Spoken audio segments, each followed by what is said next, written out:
Hello friends, मैं द्रविड़ कुमार मिश्रा और मेरा ये YouTube channel study with Dabbu and Varsha. आज मैं आप लोगों को क्लास 10th साइंस की बुक का chapter number 1 chemical reaction and equation पढ़ाने जा रहा हूँ। सबसे पहले ये जान लेते हैं कि ये चैप्टर, देखिए कोई भी चैप्टर आप पढ़ने जाएं तो सबसे पहले उसके एडवांटेज के बारे में जानिए। वो क्यों आपके सब्जेक्ट में दिया गया है, क्यों आपको पढ़ाया जा रहा है, इसको हम समझते हैं। तो आज आप अपने जीवन में जितने भी कंपाउंड देखेंगे या कंपाउंड बनते हुए देख रहे हैं या कंपाउंड एज अ प्रोडक्ट देख रहे हैं, वो सब केमिकल रिएक्शन का ही कमाल होता है। तो हमारे जीवन में डेली लाइफ में भी केमिकल रिएक्शन का बहुत ज्यादा यूज है। जैसे आपने रेंसिडिटी ऑफ फूड देखा होगा कि फूड खराब हो जाते हैं, स्पॉइल हो जाते हैं, चाहे वो महक ऑर्डर उनका चेंज हो जाए, चाहे कलर चेंज हो जाए।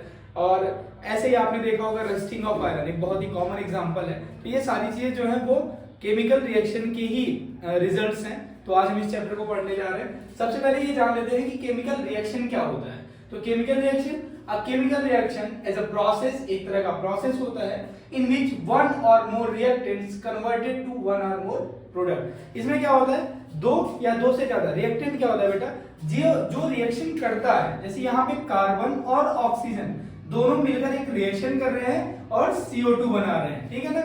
अब इसका एग्जांपल आपके डेली लाइफ से लेते हैं। जैसे कोयला, वो कार्बन का फॉर्म होता है, इलेक्ट्रोपिक फॉर्म होता है। तो कार्बन ऑक्सीजन की प्रेजेंस में, आपको पता है कि कोई भी अगर हीट अगर होगी, हीट अगर लाइट अप होगा, कुछ भी जलेगा तो उसको ऑक्सीजन की रिक्वायरमेंट होती है। बिना ऑक्सीजन के रिक्वायरमेंट के, बिना ऑक्सीजन के कोई भी चीज जल नहीं सकती। तो जब कोयला जलेगा तो वो ऑक्सीजन की प्रेजेंस में जलेगा और CO2 बना देगा। तो ये एक तरह का केमिकल रिएक्शन है। अब हम कैसे पता लगाएंगे कि ये केमिकल रिएक्शन हो रहा है या नहीं हो रहा है। जैसे मान लीजिए कोई हम एक आयरन लेते हैं, लोहा लेते हैं, छोटी सी मान लीजिए एक नेल लेते हैं, कील लेते हैं और उसको तोड़ देते हैं, कई टुकड़ों में तोड़ देते हैं छोटे छोटे।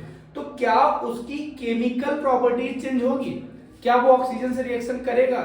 ऑफ कोर्स करेगा। चाहे वो बड़ी कील होगी चाहे छोटी होगी, वो ऑक्सीजन से रिएक्शन करेगा। यानी कि उसकी केमिकल प्रॉपर्टी चेंज नहीं होगी। हाँ, फिजिकल प्रॉपर्टी यानी कि उसके शेप या साइज में चेंज आ सकता है। तो जब आपके शेप या साइज में चेंज आए किसी भी सब्सटेंस के, तो वो अंडर द केमिकल रिएक्शन नहीं जाता है, वो एक फिजिकल चेंज आता है उसके अंदर, ठीक है। लेकिन हम कैसे पता लगाएंगे कि केमिकल रिएक्शन हो रहा है कि नहीं? तो सबसे पहले उसकी स्टेट में चेंज हो जाए। अब जैसे यहाँ पे कार्बन जो था ये सॉलिड फॉर्म में था और यहाँ पे ये चेंज होके क्या हो गया, गैस बन गया, ठीक है, ये गैस फॉर्म में था।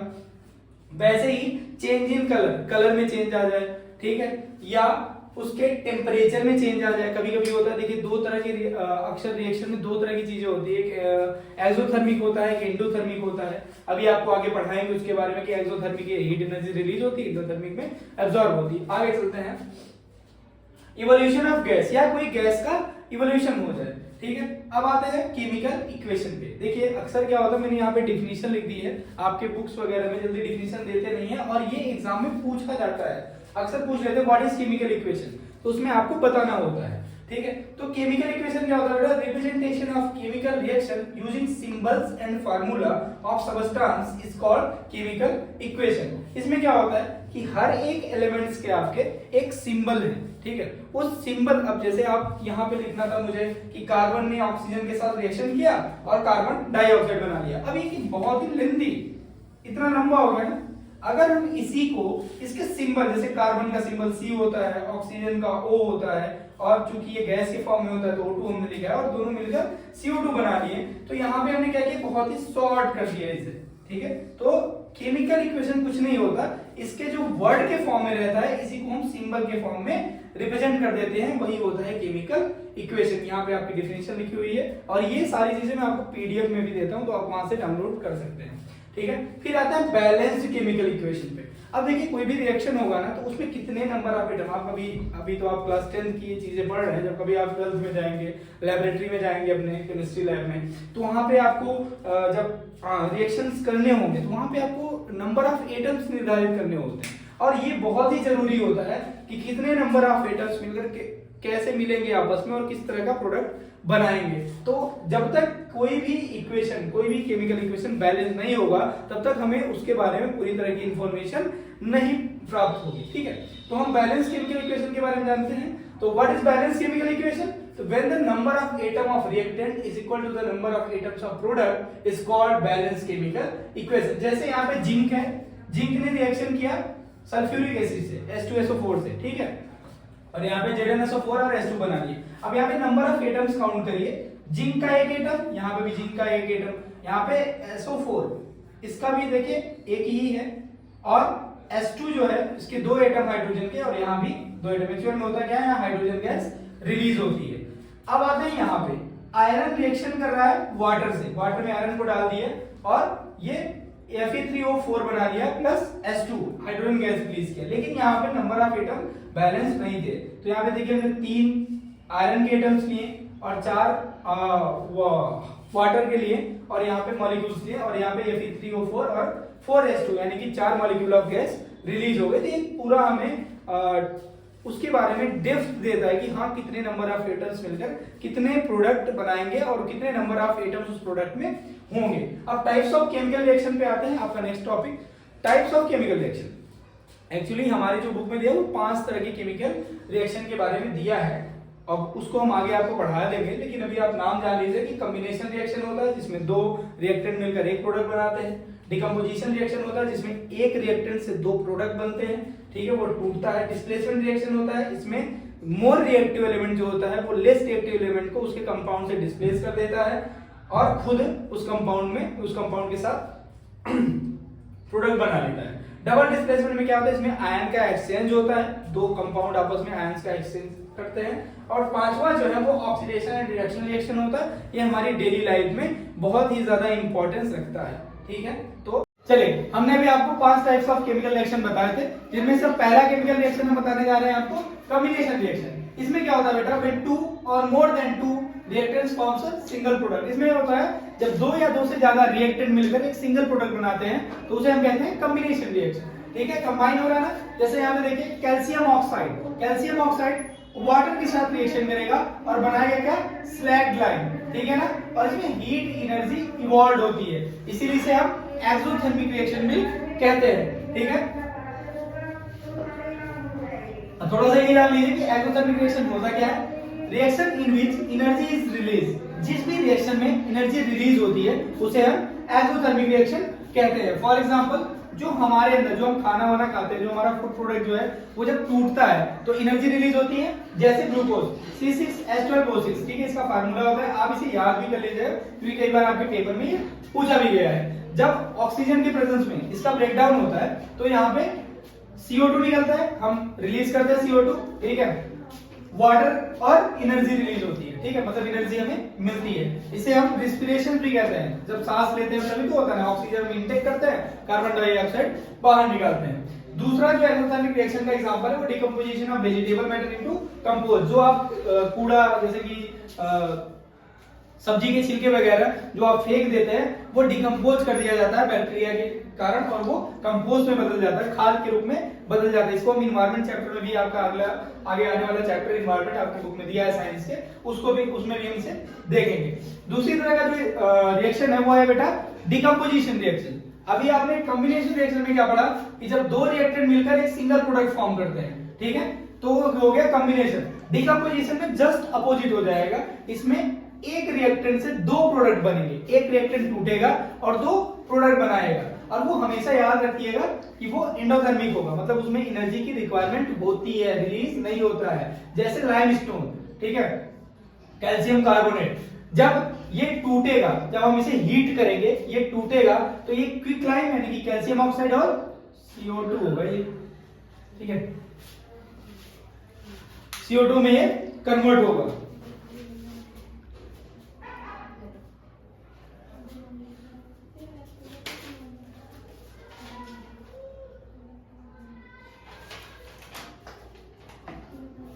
ठीक है,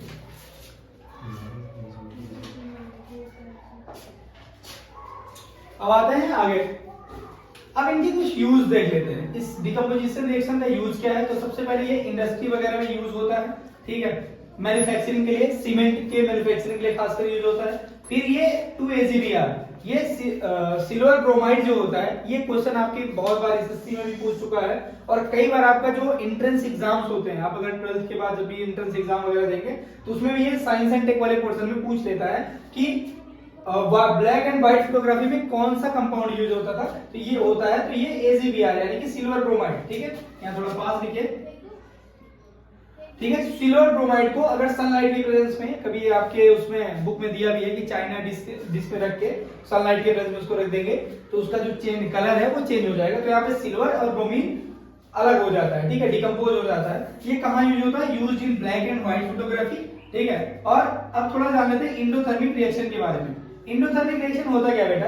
the reaction in which energy is absorb, जिस भी रिएक्शन में एनर्जी एब्सॉर्ब होती है उसे हम इंडोथर्मिक रिएक्शन कहते हैं। ठीक है, अब थोड़ा सा आ जाते हैं तीसरे वाले रिएक्शन पे, जो कि है डिस्प्लेसमेंट रिएक्शन। जैसा कि आपको नाम से ही पता है, डिस्प्लेस कर देना, किसी को हटा के रिएक्शन होगा। ठीक है, तो when more reactive metal displaces the less reactive metal from its compound is called displacement reaction. जब कभी भी बहुत ज्यादा रिएक्टिव मेटल होगा और उससे जो कम रिएक्टिव मेटल अपना कंपाउंड बनाया रहेगा तो वो क्या करेगा? उसको डिस्प्लेस करके खुद उस कंपाउंड पे कब्जा कर लेगा। इसका सीधा सा एग्जांपल ऐसे जान लीजिए कि समाज में जैसे कभी कभी होता है कि लोग आपके मकान वगैरह कब्जा कर लेते हैं, ज्यादा पावरफुल लोग होते हैं तो, ठीक है, लॉ एंड ऑर्डर को नहीं मानते हैं, तो क्या होता है, ज्यादा पावरफुल होते हैं और आप थोड़े गरीब है तो आपका मकान उसने कब्जा कर लिया। ठीक है, तो डिस्प्लेस कर दिया, आपको अपने ही मकान में से डिस्प्लेस कर दिया क्योंकि वो ज्यादा पावरफुल था। वैसे ही ज्यादा रिएक्टिव मेटल जो होगा वो कम रिएक्टिव मेटल को क्या करेगा? डिस्प्लेस कर देगा, बाहर निकाल देगा। एग्जांपल इसका है Zn यानी कि जिंक कॉपर सल्फेट के साथ रिएक्शन करेगा, जिंक सल्फेट बना के कॉपर को डिस्प्लेस कर देगा। और यहाँ पे आयरन कॉपर सल्फेट के साथ रिएक्शन करके कॉपर को डिस्प्लेस करके आयरन सल्फेट बना लेगा। अब एक दिमाग में क्वेश्चन ये आएगा कि हमें कैसे पता चलेगा कि कौन सा एलिमेंट किस कंपाउंड से किस एलिमेंट को निकालेगा? तो इसके लिए बेटा ये रिएक्टिविटी सीरीज वेरी इंपॉर्टेंट। ठीक है, ये बहुत ही ज्यादा इंपॉर्टेंट है, इसे आप रट डालिए। ठीक है, और इसका कोई सब्स्टिट्यूट नहीं है। तो सबसे ज्यादा रिएक्टिव पोटेशियम, सोडियम, लिथियम। ठीक है, इस तरह से जो रिएक्टिविटी सीरीज है, जो सबसे ज्यादा रिएक्टिव है उसको मैंने इस तरह से ग्रेटर देन के साइन से हमने रिप्रेजेंट कर दिया है। इसको आपको पीडीएफ के फॉर्म में भी मैं आपको ये नोट्स में दे दूंगा और यहां से भी आप कॉपी कर सकते हैं। रिएक्टिविटी सीरीज को आपको पूरा कॉपी करना है। देखिए, हाइड्रोजन इसमें मीडिएटर की भूमिका निभाएगा। मीडियम समझ लीजिए इसको। हाइड्रोजन जैसे H2SO4 है, अब उसमें हमने रिएक्शन करा दिया किससे? पोटेशियम से, तो ये रिएक्शन होगा। एक ये आपके 1 नंबर के क्वेश्चन में भी पूछा जाता है कि is the reaction is possible और not? Yes, reaction is possible. Why? Because in reactivity series potassium is more reactive than hydrogen. लेकिन अगर यहीं पे मैं कॉपर रख दूं तो कॉपर को अगर हम सल्फ्यूरिक एसिड से रिएक्शन कराए तो ये रिएक्शन पॉसिबल नहीं होगा। 1 नंबर के क्वेश्चन में बेटा ऐसे क्वेश्चंस आ जाते हैं, तो इसको बहुत ज्यादा, ये रिएक्टिविटी सीरीज जो है वो हर बार आता भी है क्वेश्चन इस तरह का, तो आपको याद रखना है। ठीक है, अब आते हैं डबल डिस्प्लेसमेंट रिएक्शन पे। इस रिएक्शन में क्या होता है बेटा? अभी तक हमने डिस्प्लेसमेंट रिएक्शन में देखा जहाँ पे मोर रिएक्टिव एलिमेंट जो है वो लेस रिएक्टिव एलिमेंट को उसके कंपाउंड से निकाल देता था और खुद कंपाउंड के साथ खुद कंपाउंड से रिएक्शन करके एक नया कंपाउंड बना लेता था। यहाँ पे क्या होगा? आयन का एक्सचेंज होगा, 2 कंपाउंड के बीच में होगा ये। The reaction in which exchange of ions between reactants are called double displacement reaction. For example, ये है सोडियम सल्फेट, ये है barium chloride. Sodium sulphate barium chloride से रिएक्शन करेगा तो सोडियम का जो ये एलिमेंट है, एटम है, ये क्लोरीन के साथ NaCl यानी कि जो कॉमन सॉल्ट होता है आपका वो बना लेगा और यहाँ पे एक प्रेसिपिटेट फॉर्म होगा जो बैरियम सल्फेट के साथ ये सल्फेट के साथ रिएक्शन करके बैरियम सल्फेट बना लेगा। ये प्रेसिपिटेट होता है। अब थोड़ा सा आपके पास बोर्ड में कई बार क्वेश्चन पूछा गया कि what is precipitate, give an example या एक्सप्लेन विद एन एग्जांपल। तो प्रेसिपिटेट क्या होता है बेटा? The insoluble substance formed in a reaction is called precipitate। ये एक तरह का व्हाइट, अक्सर ये व्हाइट कलर का होता है। व्हाइट प्रेसिपिटेट जब भी रिएक्शन होता है, आप कभी भी केमिस्ट्री लैब में जाएंगे तो वहां पे जब आप टेस्ट ट्यूब में रिएक्शन करेंगे, ये वाला आपका बैरियम, ये आप करेंगे 12th में रिएक्शन, तो उसमें होता क्या है कि ये बैरियम सल्फेट नीचे व्हाइट कलर का नीचे बैठ जाता है और वो इनसॉल्युबल होता है, मतलब वो घुलेगा नहीं उस रिएक्शन में। ठीक है ना, वो जो भी आप लेंगे, ये जो भी रिएक्शन फॉर्म होगा। फिर हम आते हैं ऑक्सीडेशन एंड रिडक्शन पे। इसे हम रिडॉक्स रिएक्शन भी कहते हैं। ठीक है, इसे हम क्या कहेंगे? Redox reaction. रिडॉक्स का मतलब ये दोनों रिएक्शन जो है, ऑक्सीडेशन और रिडक्शन, दोनों एक साथ होते हैं, साइमल्टेनियस होते हैं, इसी को हम रिडॉक्स रिएक्शन कहते हैं। पहले जो कॉन्सेप्ट था रिडॉक्स रिएक्शन का वो क्या था? एडिशन ऑफ ऑक्सीजन और रिमूवल ऑफ हाइड्रोजन। किसी भी कंपाउंड में अगर हम ऑक्सीजन को ऐड कर दें रिएक्शन के थ्रू, या हाइड्रोजन को उससे निकाल दे तो वो क्या हो जाएगा, ऑक्सीडेशन हो जाएगा। लेकिन अभी नया कॉन्सेप्ट क्या है, हर एक में मान लीजिए कोई ऐसा कंपाउंड है जिसमें ऑक्सीजन या हाइड्रोजन ना प्रेजेंट हो, तो क्या उसका ऑक्सीडेशन नहीं होता, होता है। कैसे होगा, नया कॉन्सेप्ट आया कि अगर एडिशन ऑफ पॉजिटिव चार्ज, अगर उस पर पॉजिटिव चार्ज डेवलप हो जाए, या रिमूवल ऑफ निगेटिव चार्ज, या उससे निगेटिव चार्ज खत्म कर दिया जाए। जैसे मान लीजिए Cl माइनस है, अगर वो आगे चल के Cl2 बना लेता है तो इस पे चार्ज जो है वो जीरो हो जाएगा, यहाँ पे -1 था तो ये क्या हो गया, इसका ऑक्सीडेशन हो गया। अब बताइए, ना यहाँ ऑक्सीजन प्रेजेंट है ना यहाँ हाइड्रोजन प्रेजेंट है, लेकिन फिर भी ऑक्सीडेशन हो रहा है कि नहीं हो रहा है इसका, ठीक है। तो ये नया कॉन्सेप्ट है। अब उस वही रिडक्शन वाले का आ जाएगा just opposite, addition of hydrogen और रिमूवल ऑफ ऑक्सीजन। किसी भी कंपाउंड से अगर हम हाइड्रोजन को ऐड कर देते हैं या ऑक्सीजन को उस कंपाउंड से निकाल देते हैं तो उसका हो जाएगा रिडक्शन। नया कॉन्सेप्ट इसका क्या है, एडिशन ऑफ निगेटिव चार्ज और removal of positive charge is called reduction, ठीक है। एक हम यहाँ पे एग्जांपल से आपको समझा देते हैं। जैसे ये है कॉपर ऑक्साइड, कॉपर ऑक्साइड हमने क्या किया, उसको हाइड्रोजन के प्रेजेंस में रिएक्शन कराया। रिएक्शन कराएंगे तो जो आपको पता है रिएक्टिविटी सीरीज अगर आपने इससे पहले याद की होगी तो उसमें आपने देखा था डिस्प्लेसमेंट रिएक्शन वाले में कि जो कॉपर है वो हाइड्रोजन के नीचे आता है रिएक्टिविटी सीरीज में। तो हाइड्रोजन क्या करेगा, कॉपर को डिस्प्लेस कर देगा, हाइड्रोजन जो है वो कॉपर को डिस्प्लेस कर देगा और कॉपर यहाँ इसके ऊपर देखो, अब यहाँ पे क्या था आपको पता है, ऑक्सीजन में -2 चार्ज होता है तो ऑटोमेटिक इसको इक्वलाइज करने के लिए रिएक्शन को यहाँ पे +2 चार्ज होगा, और जब यहाँ से हाइड्रोजन ऑक्सीजन हटेगा, कॉपर अलग आ जाएगा तो कॉपर पे क्या आ जाएगा, 0 चार्ज आ जाएगा। और यहाँ हाइड्रोजन पे 0 चार्ज था तो उस पर +2 चार्ज, यानी कि +1 दो एटम है हाइड्रोजन के तो +2 चार्ज आ जाएगा, और यहाँ पे ऑक्सीजन पे -2 चार्ज जो पहले ही था। तो यहाँ पे देखिए कॉपर से दोनों कॉन्सेप्ट इसमें आ जाएंगे। कॉपर में अभी ऑक्सीजन रिमूव हुआ तो कॉपर का हो गया रिडक्शन। नया वाला कॉन्सेप्ट देख लीजिए, कॉपर पे +2 चार्ज था, +2 चार्ज से ये 0 हो गया तो यहाँ इसका क्या हो जाएगा, प्लस चार्ज से अगर 0 जा रहा है या निगेटिव जा रहा है तो क्या हो जाएगा उसका रिडक्शन। तो दोनों कॉन्सेप्ट आ गए इसमें। दूसरा देखते हैं हाइड्रोजन का। अभी यहाँ पे हाइड्रोजन में कुछ ऐड नहीं था, ऑक्सीजन ऐड नहीं था। अब यहाँ पे जैसे ही ऑक्सीजन ऐड हो जाएगा तो हमने आपको ओल्ड कॉन्सेप्ट में बताया है कि addition of oxygen is called oxidation. तो यहाँ हाइड्रोजन का ऑक्सीडेशन हो जा रहा है। दूसरा नया वाला कॉन्सेप्ट देख लीजिए, यहाँ पे भी 0 चार्ज था, ठीक है, और यहां जैसे ही ऑक्सीजन के साथ ये जुड़ेगा तो इसके ऊपर आ जाएगा +2 चार्ज, तो यहाँ पे पॉजिटिव चार्ज डेवलप हुआ तो इसका हो जाएगा क्या, ऑक्सीडेशन, ठीक है। अब देख लीजिए ये जो ऑक्सीडेशन एंड रिडक्शन रिएक्शन होता है ये साइमल्टेनियस एक साथ हो रहा है ना। देखिए यहाँ पे ऑक्सीडेशन और रिडक्शन दोनों एक साथ होते हैं, इसीलिए इसे रिडॉक्स रिएक्शन भी कहा जाता है। इफेक्ट ऑफ रिडॉक्स रिएक्शन, इसके इफेक्ट्स क्या क्या होते हैं, तो सबसे पहले हम जान लेते हैं कोरोजन। कोरोजन होता क्या है, अक्सर हर बार मतलब हर अल्टरनेट ईयर में ये क्वेश्चन पूछा जाता है, what is corrosion, what is rancidity, ठीक है। और एक डेफिनेट डिफिनेशन आपके एनसीईआरटी में भी सही से नहीं दी हुई है, तो देख लीजिए कोरोजन, ये दोनों डिफिनेशन आपको रट डालना है, याद कर लेना है, ठीक है, क्योंकि 2 नंबर के क्वेश्चन में अक्सर ये पूछे जाते हैं। तो corrosion the process of slowly eating up metal by gas and water vapour present in the atmosphere. जैसे होता क्या है, आप आयरन है, लोहा है, उसको आप छत पे अपने छोड़ दीजिए और आप साल भर बाद या 6 महीने बाद अगर आप छत पे जाते हैं तो देखेंगे उस पर रस्टिंग होने लगेगी। रस्टिंग मतलब वो ब्रेक डाउन होने लगता है, ठीक है, वो खराब होने लगता है, उसे रस्टिंग ऑफ आयरन कहा जाता है बेटा। ये होता कैसे है, कोई गैस के साथ, वो आयरन या कोई भी मेटल वो गैस के साथ क्या करता है, या मॉइस्चर यानी कि वाटर वेपर जो प्रेजेंट है हमारे एटमॉस्फेयर में, उससे रिएक्शन कर लेता है और उसको क्या करने लगता है, रस्टिंग होने लगती है उस चीज की, उस मेटल की। और ये जो कोरोजन होता है ये रस्टिंग ऑफ आयरन है, एक एग्जांपल है कोरोजन का, ठीक है। इसको रोकने के लिए टू स्टॉप क्या करना पड़ेगा हमें, उसकी ग्रीसिंग करते रहिए, ठीक है। कभी आप देखते होंगे लोग गेटों में लुब्रिकेंट्स लगाते हैं, ग्रीसिंग करते हैं, ऑयलिंग करते हैं। इसके अलावा जो सबसे कारगर तरीका है जो लॉन्ग टर्म के लिए यूज कर सकते हो वो है इलेक्ट्रोप्लेटिंग, ठीक है।